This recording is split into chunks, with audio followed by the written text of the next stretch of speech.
નમસ્કાર, સ્વાગત છે તમારું મારી યુટ્યુબ ચેનલમાં માહીસ કુકિંગમાં। આજે હું એકદમ ઢાબા સ્ટાઇલ કાઠિયાવાડી દમ આલુ રેસીપી લઈને આવી છું। તો મિત્રો, મેં અહીંયા બાફેલા બટેકા લીધા છે, જે મેં બાફી લીધા છે બટેકા।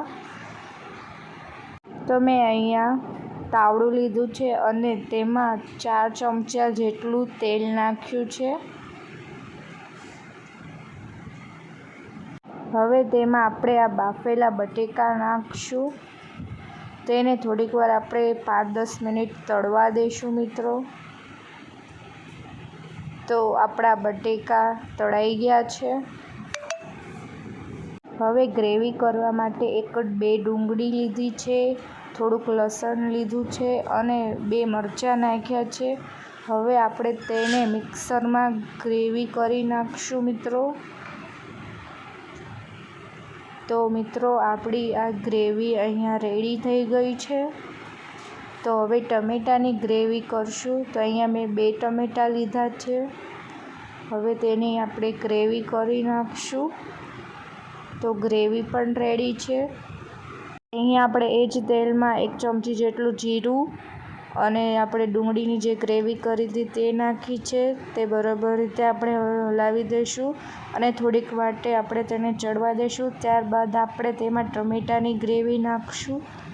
તેને પણ આપણે બરાબર રીતે હલાવી દઈશું મિત્રો।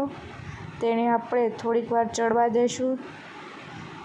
ત્યારબાદ આપણે તેમાં 1 ચમચી જેટલું મરચું અને અડધી ચમચી જેટલી હળદર નાખશું અને થોડું ગરમ મસાલો અને સ્વાદ પ્રમાણે મીઠું નાખ્યું છે। હવે તેને બરાબર રીતે હલાવી દઈશું મિત્રો। તો થોડીક વાર ચડવા દઈશું એને। ત્યારબાદ આપણે જે બટેકા તળ્યા હતા તે નાખી દઈશું અને તેને બરાબર રીતે હલાવી દઈશું। થોડીક વાર માટે આપણે તેને ચડવા પણ દઈશું અને ત્યારબાદ આપણે તેમાં થોડું 1 વાટકા જેટલું પાણી નાખ્યું છે। તેને બરાબર રીતે હલાવી દઈશું ફરીથી અને ચડવા પણ દઈશું થોડીક વાર 5-10 મિનિટ। તો મિત્રો, આપણે થોડુંક એમાં ધાણા નાખી દઈશું। તો આપણી આ રેસીપી થઈ ગઈ છે મિત્રો।